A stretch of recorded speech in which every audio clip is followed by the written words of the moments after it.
Hi, this is Dane Quinn from the University of Akron, and today's video lecture will be concerned with particle dynamics.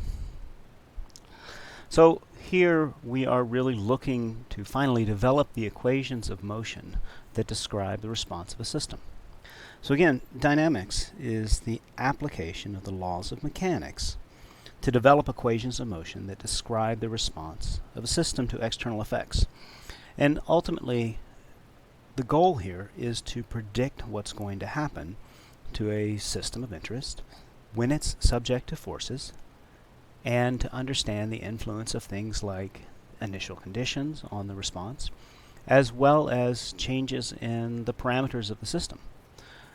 And with that, we can hopefully design the system to obtain better performance. So now we break dynamics up into kinematics and kinetics. So kinematics is the consideration of the allowable motion, so what could possibly happen. That has to be consistent, of course, with the constraints that may act on that object, but without regard to the forces that produce the motion or the motion that actually occurs. So again, kinematics is sort of what could possibly happen. Then the other side of dynamics is kinetics. So that's a description of the forces that are applied to a mechanical system. So let's look here at a particle. So we've represented a point mass. This is something with infinitesimal size but finite mass, and we'll label this point P and assume that some force acts on the system. So the system here obviously is the particle, right? So we have a force F acting on the particle P. Then the equations of motion, that is Newton's laws of motion, can be written for this particle as the sum of the forces is equal to the mass of the particle times the acceleration of the particle. And this whole thing represents dynamics. So again, it's the application of the laws of mechanics, sum of the forces equals mass times acceleration in this case, to develop the equations of motion. Now, when I look at the two pieces of this, the kinematics is essentially the right-hand side. So this is a consideration of the motion as described by the possible acceleration of the particle. Then the other side, the left-hand side, represents the kinetics, a description of the forces that are applied to this object. So we refer to this equation as linear momentum balance.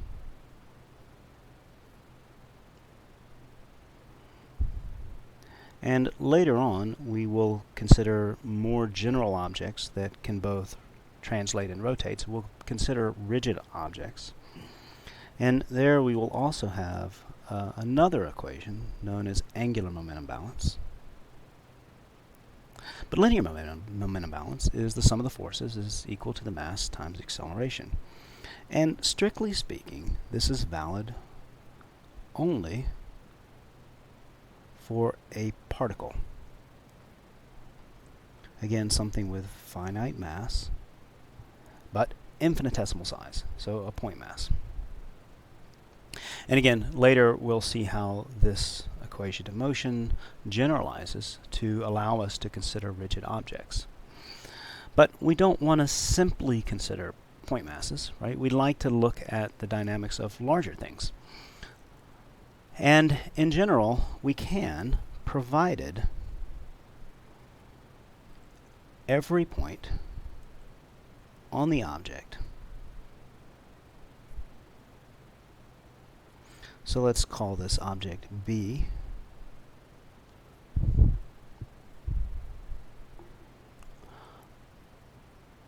Undergoes identical motion. So the velocity and acceleration in particular of each point on this object is the same. And this is known as translation. So again, if an object translates, we can essentially consider it to be a particle.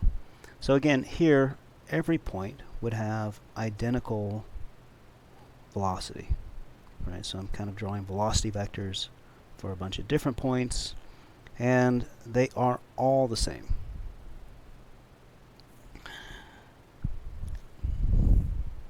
So in this case, it acts like a particle. And so its motion is described by this equation for linear momentum balance. Again, every point is the same, so there's no ambiguity about the acceleration. However, more generally, objects can both translate and rotate.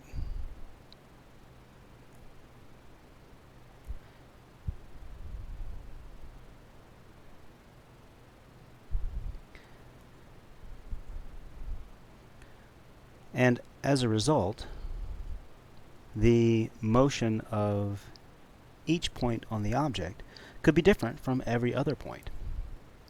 So it's not clear what acceleration we might take in this equation for linear momentum balance. But again, later on in the course, we will handle this case. We will deal with rigid objects that undergo both translation and rotation, and we will obtain the sort of corresponding equation for linear momentum balance for those kinds of systems. Right? But here, we're just going to focus on particles. Right? So again, you can think of point masses, you can think of objects in which the motion is in translation only. And that will allow us to use this representation for linear momentum balance. So now, how do we develop equations of motion?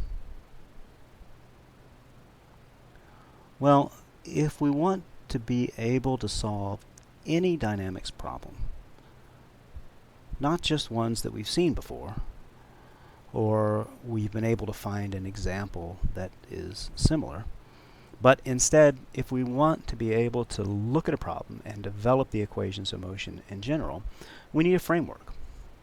We need a way of approaching the problem that allows us ultimately to come up with the equations of motion, the model that describes and is able to predict the response of the system. So I'm going to develop this framework kind of from the top down. Right? So I'll talk about what we do last, and then I'll work my way back and figure out what is it that we need to do in order to get to the point that we are able to develop the equations of motion. Right? And we have sort of 4 or 5 steps that I think you can break this procedure up into that, again, will allow us to develop the equations of motion. So the last thing we want to do is apply the laws of mechanics. Right? So sort of step 4 in this procedure is use the sum of the forces is mass times acceleration of the particle. Right? So again, the last thing we do is apply the laws of mechanics. And again, those are the things that govern the motion of the system. That's the way the universe works. So again, when we set all this up, and the last thing we want to do is use sum of the forces as mass times acceleration. But the real question is, what do we need to do to get to that point? Right? What needs to come before so that we can actually do this last step and then ultimately get the equations of motion to describe the motion of the system? Well, before we do this, we need to look at sort of these two sides of linear momentum balance, sum of the forces and the mass times acceleration. In particular, we want to look at the kinetics and the kinematics. And so those I will list here in these yellow boxes: kinetics and kinematics.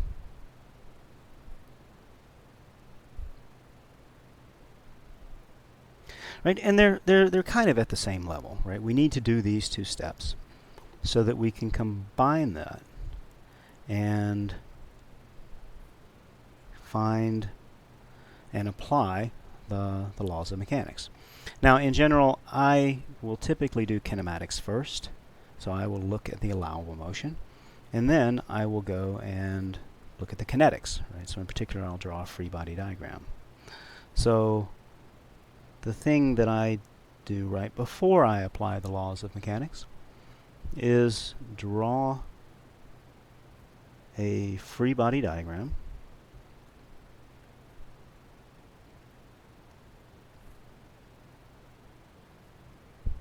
so that I know what forces act, and I have a description of what forces act on the system.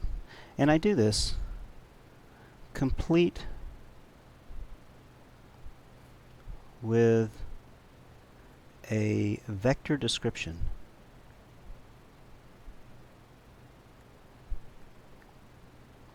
so a description including magnitude and direction of all forces.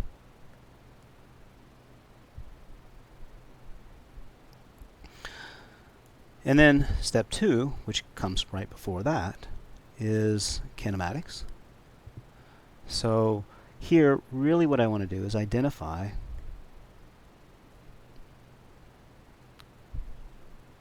the acceleration, or the possible acceleration,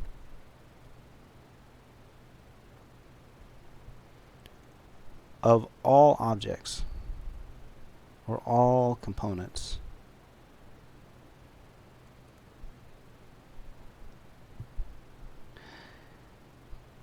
complete with any constraints that may act on the system. Now, how do I do these two steps, and what do I need in order to describe the kinematics and the kinetics? Well, I need coordinates and directions, because I can't define the acceleration until I have something to measure. And I need directions because all of these quantities are vectors.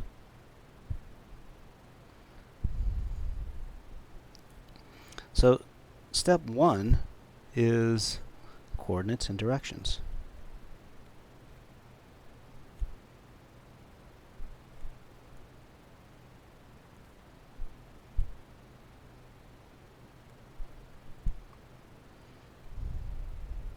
So this is the first thing we really do. We identify the coordinates that we're going to use to describe the configuration. Remember, the configuration is sort of where the system's at. So I need to make some measurements so that I can determine, if I knew those measurements, I would know where the system was at. So again, I define some coordinates and directions. From there, I go and look at the kinematics. I will also use those coordinates and directions to describe the forces, because again, the forces are encompassed by a free body diagram, right? So that's essentially a catalog of all the forces that act on the system. And I want to do that in terms of the actual definition of the forces. So I need magnitude and direction. Well, I have to have directions defined. Well, once I have those, I can then apply the equations of motion. Now, notice that I have one last box over here. And so this box is a little preparation that we have to do in order to define the coordinates and directions.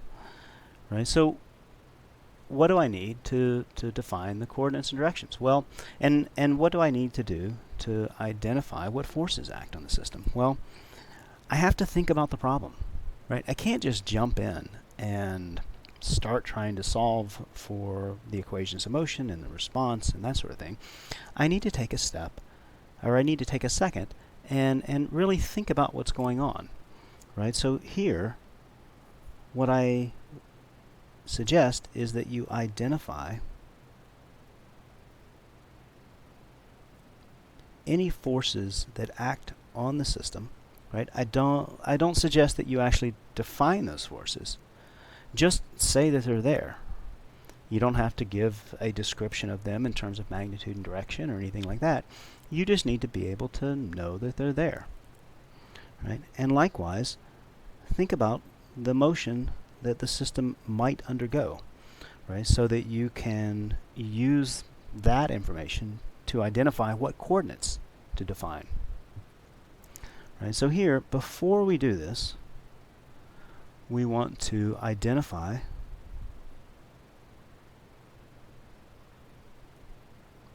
all the forces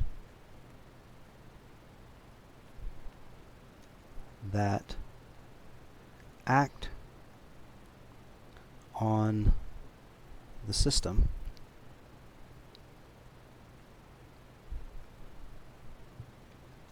and consider the possible motion.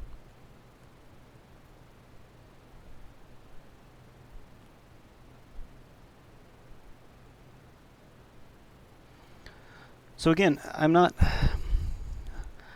really doing much here in terms of writing things down and stuff that we're going to calculate, but what I do in this sort of step 0 is really very important because it sets up everything else that's going to follow. So again, I identify the forces, I think about the motion, and then I'm ready to go and define the coordinates that I want to use to describe the configuration as well as the directions. I can go and determine the accelerations, right? Namely look at the kinematics. I can go and define the forces, right, in terms of coordinates and directions as necessary. And then finally I can put this all together to apply the laws of mechanics and develop the equations of motion. So what we've done here is developed a framework for solving any dynamics problem. And we've done so sort of from the top down. We've looked at what is it that we need to do last, right, and then gone sort of backwards and say, what do I need to do that step, right? And then what do I need to do that step, and so forth until we're at the beginning and ready to start. So again, the solution procedure that we'll use is identify the forces and consider the motion, define coordinates and directions, identify the acceleration of all the objects and any constraints between coordinates, construct a free body diagram that represents a complete description of the forces, and then finally apply the laws of mechanics. And if we've done this properly, this last step is actually very easy because we're simply copying over the forces that we've already identified, and we are again replicating the accelerations that we've already defined. Right? So again, this last step should be the easiest part of it all. So this is the framework, and now I would like to sort of illustrate this on a very simple example. So here it is. Let's consider a block of mass m. So we have this block that rests on a smooth inclined plane. Right? So the plane is inclined at an angle of phi, and I would like to find the acceleration of the block and the time, so this is a specific time, t star, unknown, that is required to slide a distance d down the plane if it's released from rest. Right, so I'll start the block up here at t equals 0, and I'd like to know how long does it take to get all the way down here a distance d away from where it started. So again, let's break this up into our sort of 5 steps. So step 0, think about the problem. And what this was, identify forces that act on the system. Again, I don't have to define them, I just want to identify them. And consider the motion.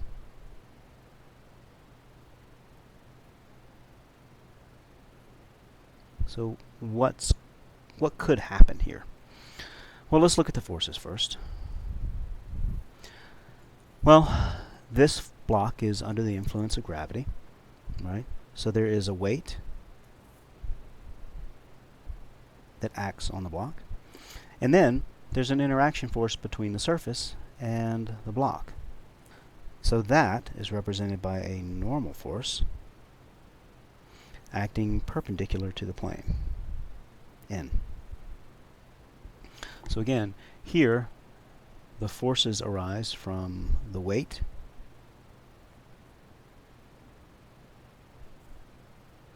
and that we've chosen to represent as W, and the normal force. And that we are calling N.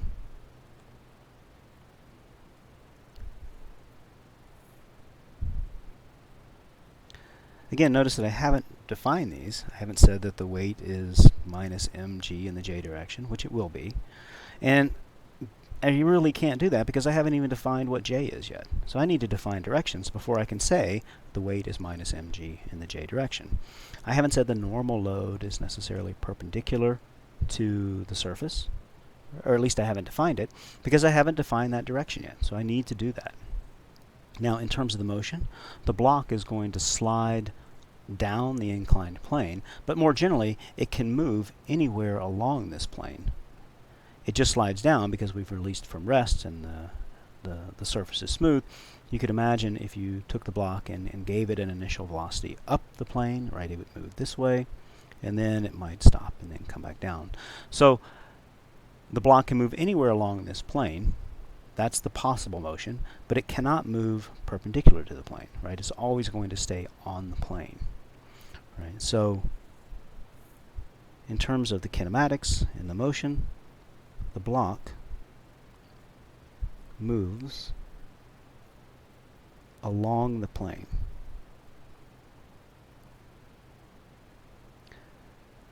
So we spent a little bit of time just sort of thinking about what could happen, thinking about the forces that act on the system. And now we're ready to start. Right? So step one was coordinates and directions. So here I want to define all relevant directions.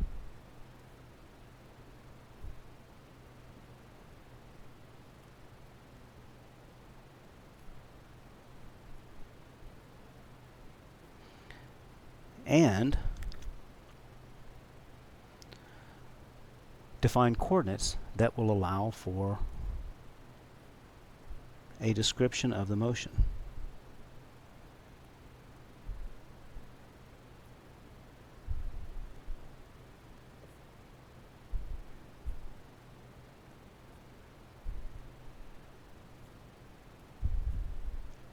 Remember, coordinates are measurable quantities that define and determine the configuration. So where the block is at. So let's start with the directions. Right? It certainly makes sense to define I and j.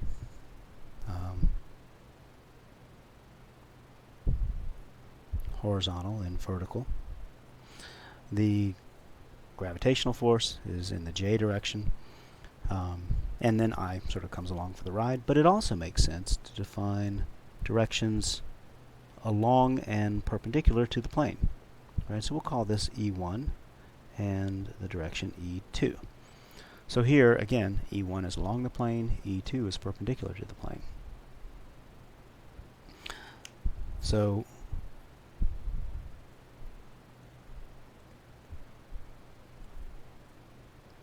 we'll define I and j, and E1 and E2. Of course, these two sets of directions can be related by the angle phi. So, for example, E1 is equal to cosine of phi in the I direction minus sine of phi in the j direction, and E2 is sine of phi in the I direction plus cosine of phi in the j direction. So we can define these two sets of directions and they can be related. Now in terms of coordinates, right, let's put a point B for block at the center of the block, and then let's define an origin. Right, so O is essentially going to be where this block starts at time 0, then I can identify the position vector r of b with respect to O. So obviously this will be related to velocity, acceleration, that sort of thing.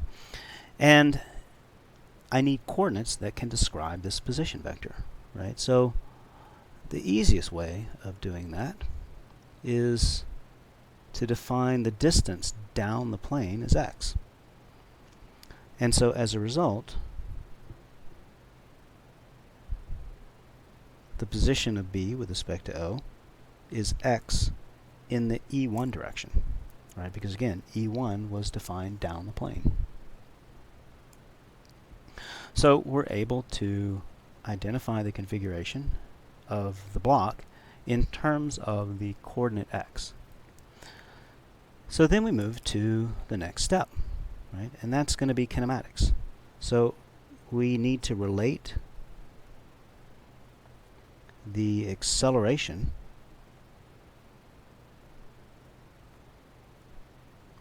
of the block to the coordinates and directions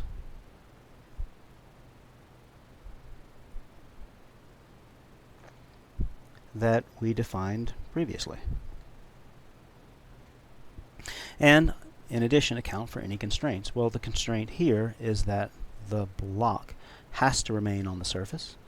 We have a coordinate x, we have a direction E1. So here, looking at all of this, the position is x in the E1 direction, and so the acceleration of the block is x double dot in the E1 direction. Now, it's a subtle point, but I do want to distinguish between the second derivative of this measurement, x double dot, and the acceleration. Again, the acceleration is a vector quantity, so it has magnitude and direction. Here the magnitude is represented identically by x double dot, and the direction is E1. But in other examples that we'll see later, for example, if we use polar coordinates, it's not such a simple, straightforward relationship between the acceleration of an object and the coordinates. Again, here it is because this is a very simple problem. But in general, it could be more complicated to relate the acceleration, which is sort of the kinematic quantity that we're interested in, to the coordinates that we've chosen to use. Again, in this example, it's all very simple, but I do want to distinguish between that kinematic quantity, acceleration, and the second derivative, for example, of the coordinate x double dot.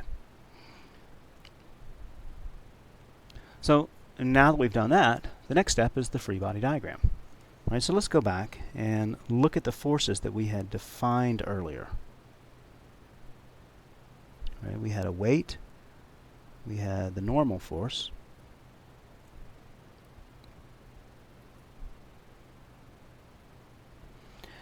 and then we want to describe these forces in terms of the coordinates and directions that we developed earlier.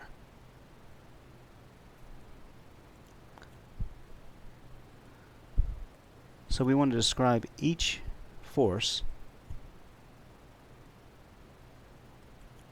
as a vector, right? Complete with magnitude and direction. And we want to do so in terms of the coordinates, if necessary, and the directions defined earlier. I mean, this is why we took a second to think about the problem.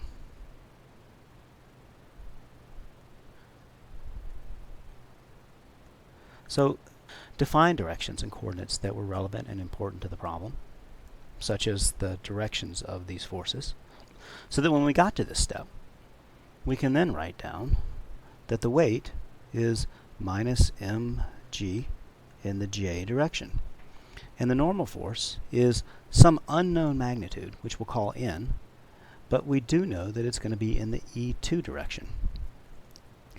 And let me point out that this n represents a vector. It's the normal force. While this n is a scalar, note that it doesn't have a little underbar here, and that represents the magnitude of the force in the E2 direction. Right, so we'll do this a lot. We'll use similar labels for related but slightly different things. But there shouldn't be any confusion between the vector n and the scalar n. In particular, I'm pretty careful to denote vectors with underbars all the time. Right, so if ever you see an underbar, it's a vector. This is a vector w. This is a scalar m, and that's a scalar g. Right, so mg represents the magnitude of this vector. Right, so now that we have these, we're ready to go and apply the laws of mechanics.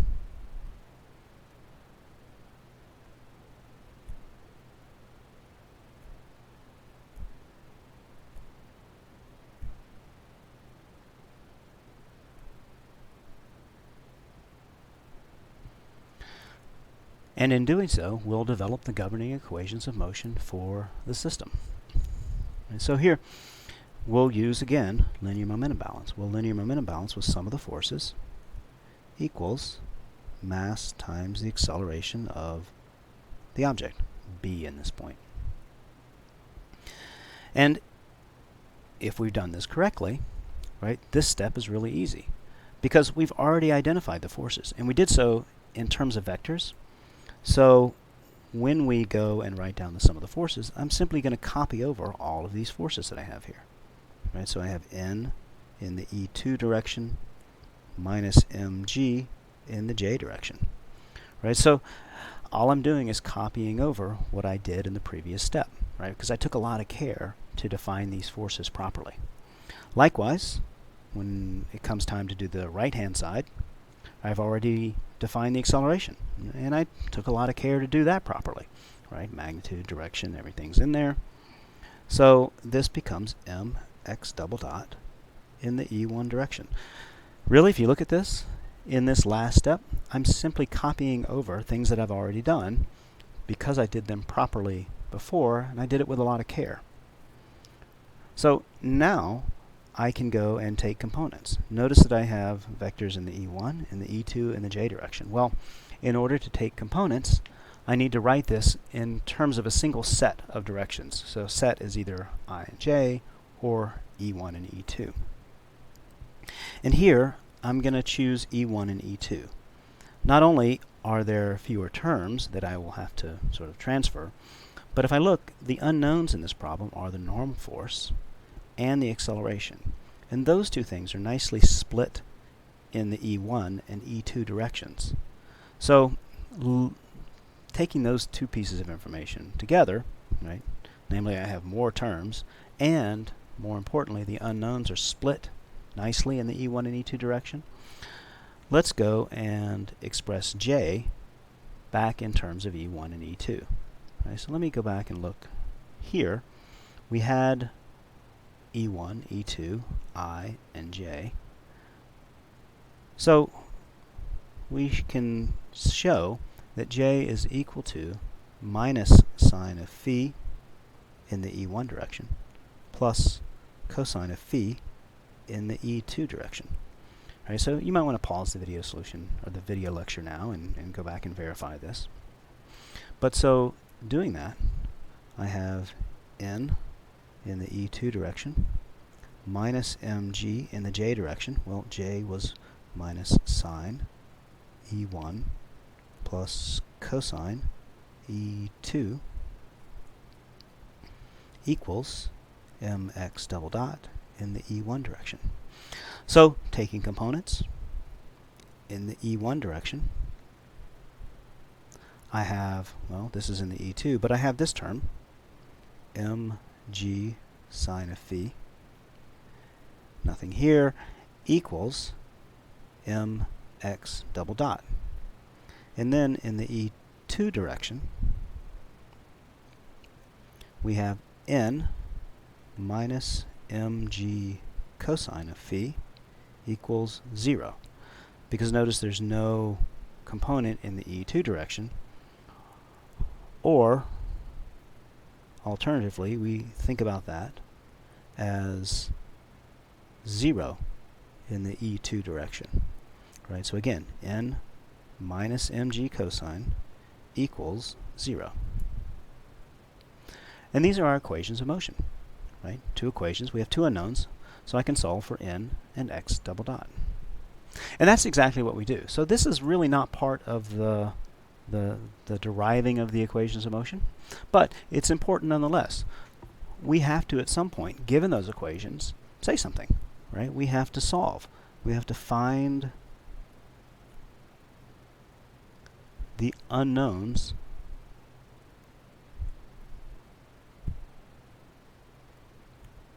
requested in the problem statement,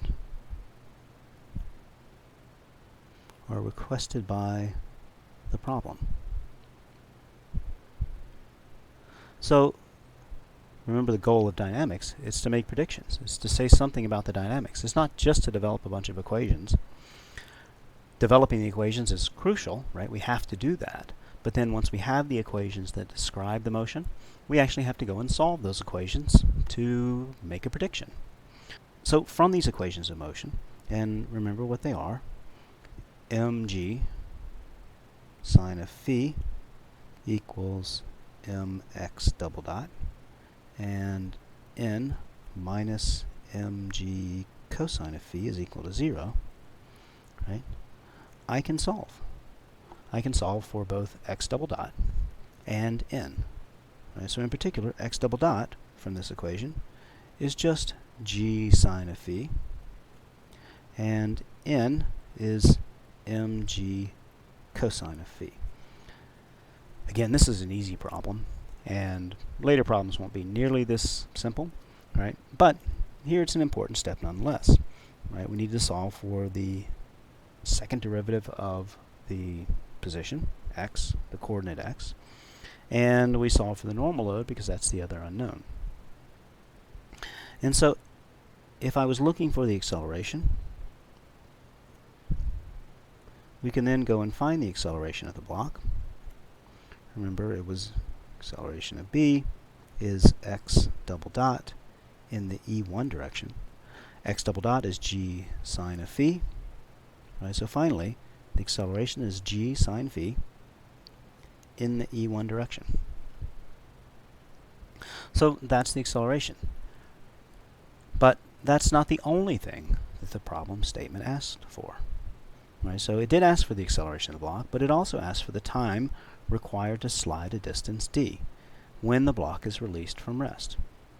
Now I will use this to figure out how long it takes to go a distance d.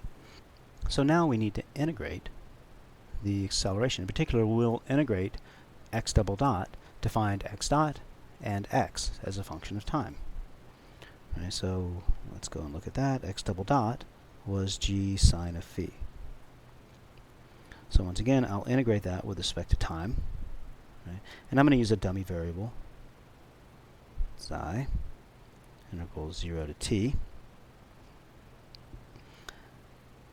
So when we do this, we find that x dot at time t minus x dot at time 0. So again, that's the integral of x double dot from 0 to t equals g sine phi times t. Of course, here the block is released from rest, so x dot at time 0 is equal to 0. So now we're able to show that x dot as a function of time is g sine of phi times t. So now let's integrate that again to find the position. And now I'll use a dummy variable tau in this integration. D tau 0 to t. And so we have x t minus x times 0 is g sine of phi times t squared over 2 as the expression for the displacement. Once again, we're measuring from the starting point, right? So the initial displacement is equal to 0. And I can use these to solve for the time required to travel a distance d, right? Because at t equals t star, this is my unknown time, x of t star is equal to d. So I can use this expression for the position to show that x of t star has to be equal to g sine of phi divided by 2 times t star squared. And again, that has to be equal to d. So we can solve for t star. And the time that it takes to slide a distance d ends up being the square root of 2 times the distance divided by g sine of phi. And so now we found the acceleration of the block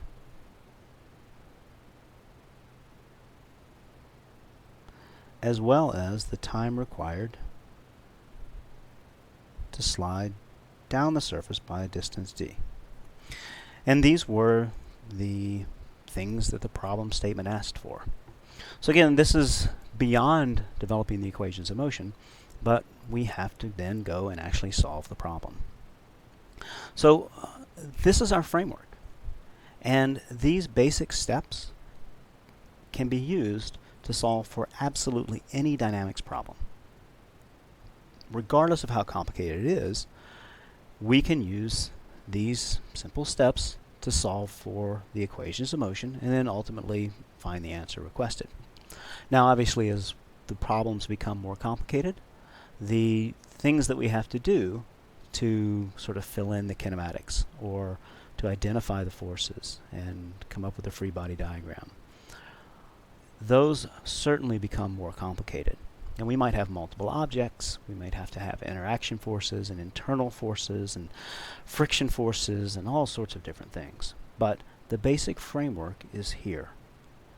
And if we can become comfortable and accustomed to approaching problems in this way, you will be successful in ultimately finding the equations of motion and in the work that we have to do in this class, as well as the work that will be done in later courses in the curriculum. So again, this is a pretty important lecture because it lays out this framework. And I've done it admittedly in a very simple problem, but the important thing here are the steps that we're going through, not how simple the algebra is or that sort of thing, because we want to get comfortable with the steps so that when we do approach more complicated problems, we are confident in our ability to start off and follow this framework. So that's it for this lecture. Thank you very much, and I will see you back later.